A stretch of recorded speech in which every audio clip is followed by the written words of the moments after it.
Boa noite a todos e a todas. O racismo se caracteriza pela impossibilidade do outro existir, do outro ser, do outro acontecer, principalmente dificultando o acesso ao trabalho, à renda, à saúde, à segurança, à proteção. E o racismo não é algo novo, ele é bem antigo na humanidade, tem a ver com processos educacionais, com processos religiosos, com processo administrativo, e faz parte de uma pandemia que não teve cura ainda. Nós estamos vivendo duas pandemias. A pandemia da saúde, do coronavírus, e temos vivido a pandemia da intolerância e do racismo. Intolerância e racismo andam muito juntos. Esse é originário do momento em que o ser humano deixa de ser uma pequena família, vai viver em tribos, em clãs e depois em sociedades.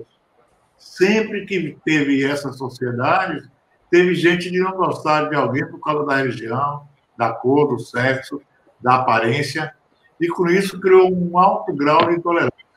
Isso é no Egito Antigo, na Roma, na Grécia, na Índia, na China, e isso se espalhou depois de 1500, depois da conquista das Américas, por todo o mundo atual. Há muito grau de intolerância e de racismo na Europa, na Ásia, na África, nas Américas, e é algo que se reproduz principalmente através da educação, através da comunicação social, da religião e do aparato administrativo. O que é esse aparato administrativo? É quando um Estado coloca suas funções administrativas para funcionar discriminando, impedindo, ou permitindo que uns tenham mais do que outros.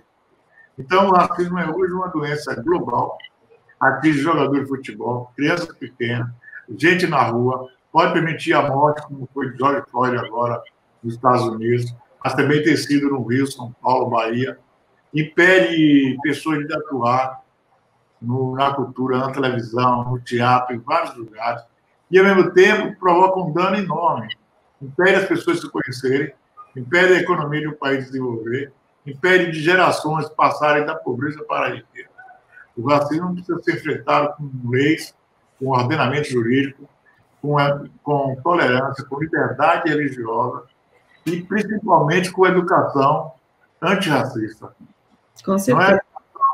Não é antirracista. E, assim, o Brasil, por exemplo, é um dos países campeões nesse tema intolerância, nesse tema racismo, e que as instituições têm dificuldade de superar o passado de 388 anos de escravidão. Então, assim, só uma informação bem simples. O Brasil foi formado por portugueses, população indígena e africana. Só que nessa formação, que resultou de uma invasão, veio junto a intolerância, veio junto o racismo, o preconceito. E de 1500 a 1888, as instituições operaram com intolerância e com racismo. A legislação dizia que a Igreja Católica era a religião oficial, havia um padroado, e houve vários decretos impedindo os africanos de estudarem. Fora a perseguição à população indígena e a ideia de catequizar. Catequizar é um ato de, psicologicamente, se subordinar o outro. Você impõe a sua religião sobre a mente do outro. Como a conquista das Américas foram feitas com essa ideia de catequizar os povos, então, tanto o Brasil como a América Latina sofrem dessa pressão de uma religião oficial, que às vezes já não é mais a religião do Estado, mas que regula toda a sociedade. Então, o candomblé chegou mais fortemente na Bahia em 1549, em 2020 ainda sofre os atos de intolerância diários. Hoje havia no Facebook um vídeo de um pastor pedindo para tirar o monumento à Mãe Estela da Avenida Mãe Estela, no Estela Maris. Um vídeo ele dizendo que aquilo não podia, que era uma aberração. Ora, nós somos um país que temos, no Rio de Janeiro, um Cristo gigantesco. Se for para tirar as coisas que tem a ver com a religião, nós temos que tirar o Cristo do Rio de Janeiro, Mãe Estela aqui, o Padre Cícero no Fortaleza. Mas isso é uma prova que em 2020, se não educarmos as pessoas nesse país para o antirracismo, para a liberdade religiosa, nós continuaremos tendo graves problemas que nós temos hoje. Então, eu dei assim um panorama um pouco da história da intolerância, do racismo, e como isso foi para o aparato jurídico da nação brasileira ou dos países. Faz parte do contexto você dizer que não tem racismo, mas fazer leis contra o racismo, caso brasileiro. A Lei Afonso Farinas, a Lei CAO, o Estatuto da Igualdade Racial, do plano de vista federal, do plano de vista estadual, do plano de vista municipal. Ou seja, não tem racismo, e por que se tem tantas leis para combater o racismo? Porque ele existe. Tem liberdade religiosa? Sim. A Constituição prevê liberdade religiosa. Mas são 4 a 5 canais de televisão que pregam intolerância religiosa diuturnamente. Então, nós vivemos com essa contradição. Nós somos um país pacífico, professora Suzana? Não. As mulheres sabem muito bem o que não é ser um país pacífico. Nós temos casos de feminicídio brutais.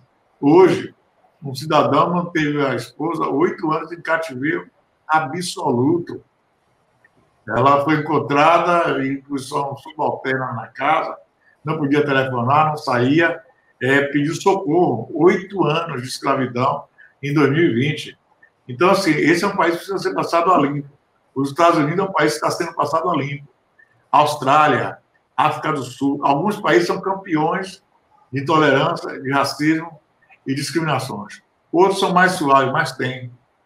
E o que acontece é que o racismo e a intolerância gera oportunidades para uns, privilégio para uns, e para a grande maioria gera pobreza, gera falta de condições de saúde, falta de acesso.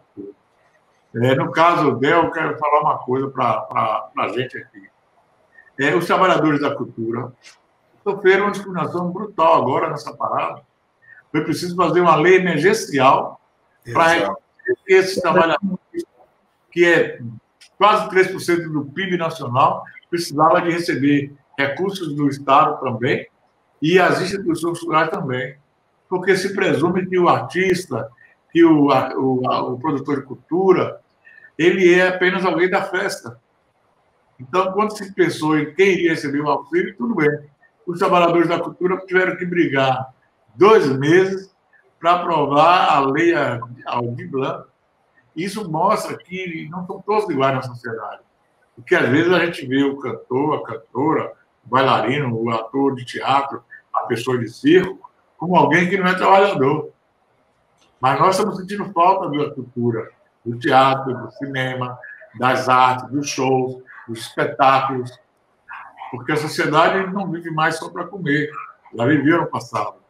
Agora ela vive também para usufruir da modernidade, dos benefícios e tudo. Então, assim, quando o Tarcísio me convidou, eu pensei comigo mesmo, olha, eu preciso, então, colaborar com a história da intolerância, com a história do racismo, e, principalmente, como fazer para os instrumentos jurídicos que nós temos, melhorar a eficácia do combate a essas coisas.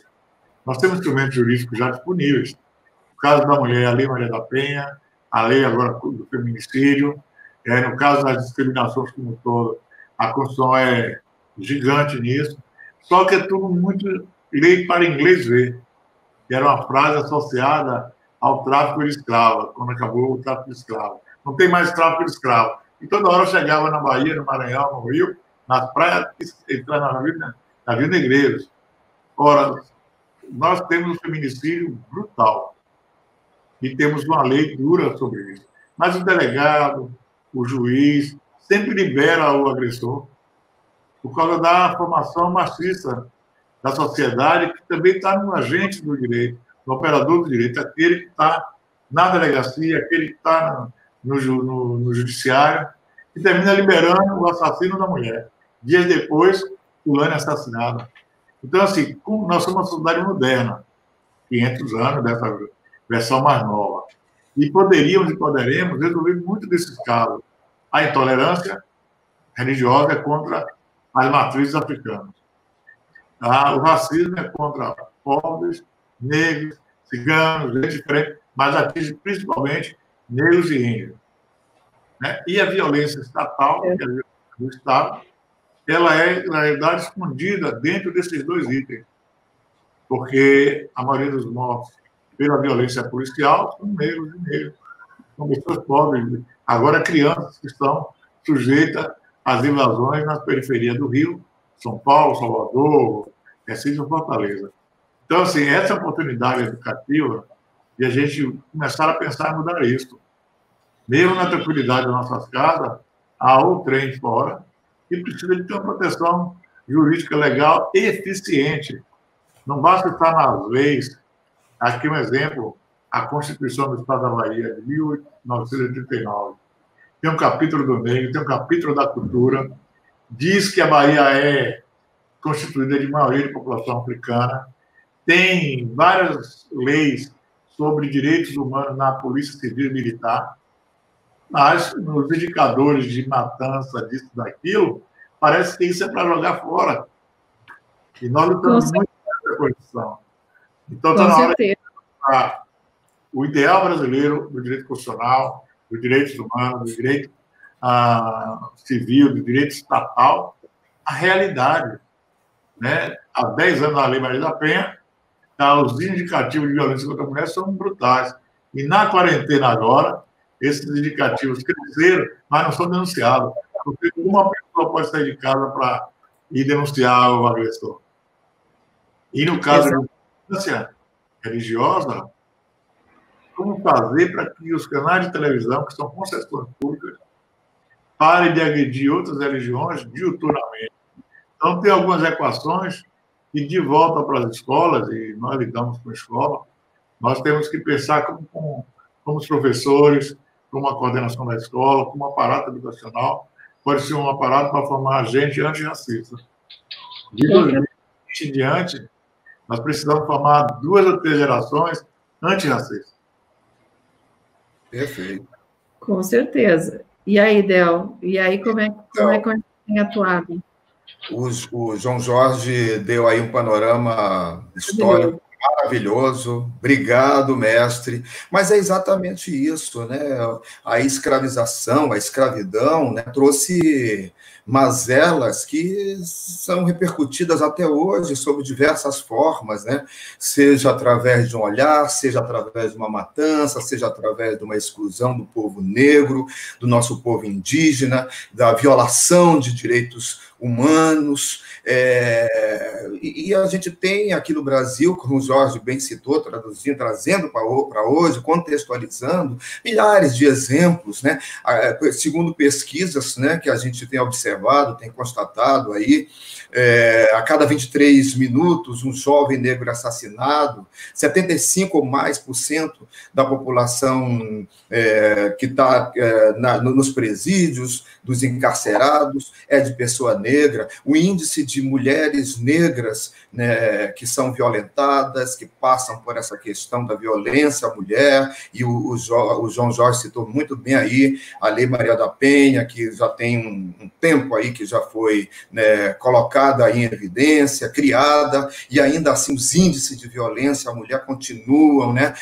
São nossos heróis que foram apagados durante tanto tempo. Aí eu posso citar muito Luiz Gama, a própria Luísa Mainha, mãe de Luiz Gama, Dandara e tantos outros heróis e heroínas que foram esquecidos, apagados da nossa história. Isso, claro, é consequência desse racismo, essa intolerância de todos os tipos, seja a população negra, a indígena, a intolerância religiosa, a intolerância à mulher, à própria mulher, ao LGBTismo, e por aí vai, a homofobia. Gente, é histórico tudo isso. Esse movimento que a gente tem feito através dessas lives, elas são importantíssimas para a gente conscientizar, não somente debater, mas a gente levantar questões no sentido de fomentar, de fato, ações concretas, e o João Jorge falou muito bem aí, através de ações governamentais e até privadas, né, no sentido da gente reparar, é importante isso, fazer uma reparação histórica, esse prejuízo que esse povo tem, que nós sentimos até hoje, por conta da cor, esse povo que sempre foi tratado como objeto, dizimado, né? Então, É isso, essas traduções do preconceito, da intolerância, elas se manifestam sob diversas formas. E, Tarcísio, como é que você vê isso no dia a dia da educação?